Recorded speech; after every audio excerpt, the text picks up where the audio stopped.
Hey, entrepreneurs, your challenge this week is to separate your recurring tasks from your progress tasks. So, first, let me tell you why you should do that, and then I'll explain exactly what that means. Number one reason is because this is a method that I have used numerous times with entrepreneurs, and everybody who does it actually sits down with a piece of paper and makes a list of all the stuff that they do personally, that are recurring tasks, whether it's weekly, monthly, daily, quarterly, or once a year for taxes. Just make a list of all those things.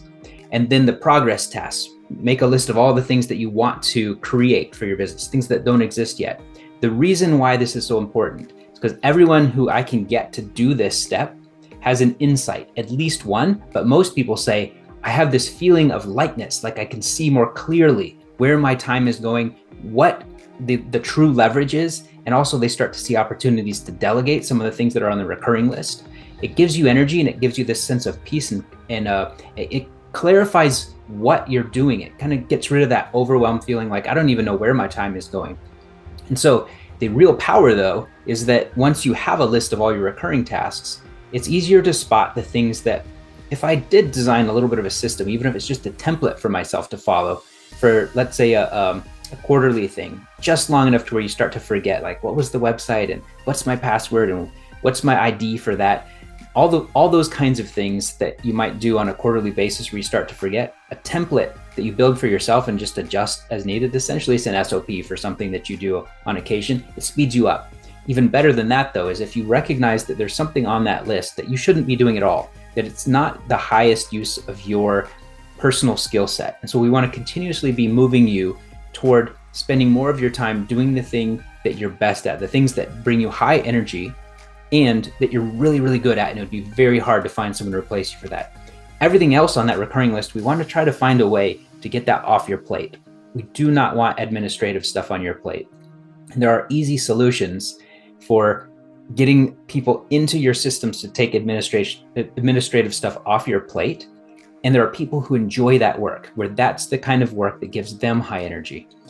Okay, so that's the why. Let me just make sure that we're clear, though, about what is a progress task and what is a recurring task.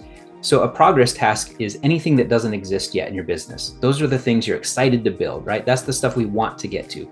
If you think about anything that would improve the efficiency of your systems and you want to build a new system, that's a progress task. If you want to improve the conversion rates of one of your offers, that's a progress task. If you want to build a new offer or launch a new service offering, those are progress tasks. They're things that you want to do to improve your business or bring in a new stream of revenue, but they haven't been launched yet. Whether you're working on them now or not, doesn't matter. It's new, right? It doesn't exist as a source of recurring income because it's not finished yet. It doesn't save you time yet because it's not finished yet. You want to make a list of those things, anything that you've got on your plate that you've already started working on. Okay, and then the recurring stuff, those are the things that keep the lights on. Those are all the things that you have to do in order to maintain the cash flow that you already have for your business. So if you differentiate these, you start to see like, okay, these are the things I have to do just to not backtrack, right? We've made this progress, but you can remove yourself often once you've built a system like that, plug other people into those systems that have to keep going.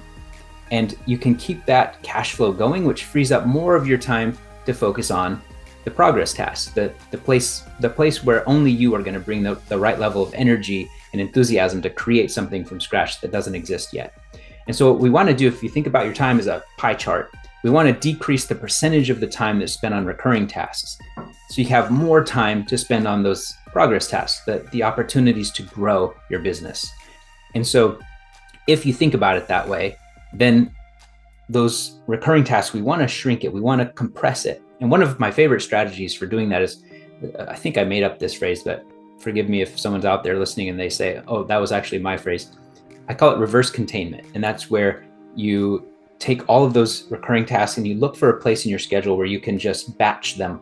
So instead of having them just come up periodically, like there's different reminders throughout the week to do different pieces of that, those recurring tasks, they take less mental energy. So it's better if you do those during low energy parts of your day in a batch. So you might start your day with 2 hours of focused work on something new. It takes a lot of mental energy, and our brain resists spending that energy unless you're excited about it, right? And so you want to start with the things during the time of day that for you personally is that your highest energy time of day, you want to do your progress tasks, the cool new stuff that you're inventing from scratch during those high energy times. The recurring tasks, you want to do those during your low energy times. And here's why. Because during low energy times, you can follow your template. If your brain is a little bit sluggish, the next step on your template tells you what to do. You've done it numerous times before, and so it doesn't require as much brain power. So split those two things. That's all I'm asking you to do this week as your weekly challenge for productivity, is just make a list of each one, and you'll start to see the opportunities I'm talking about. Talk to you again next week.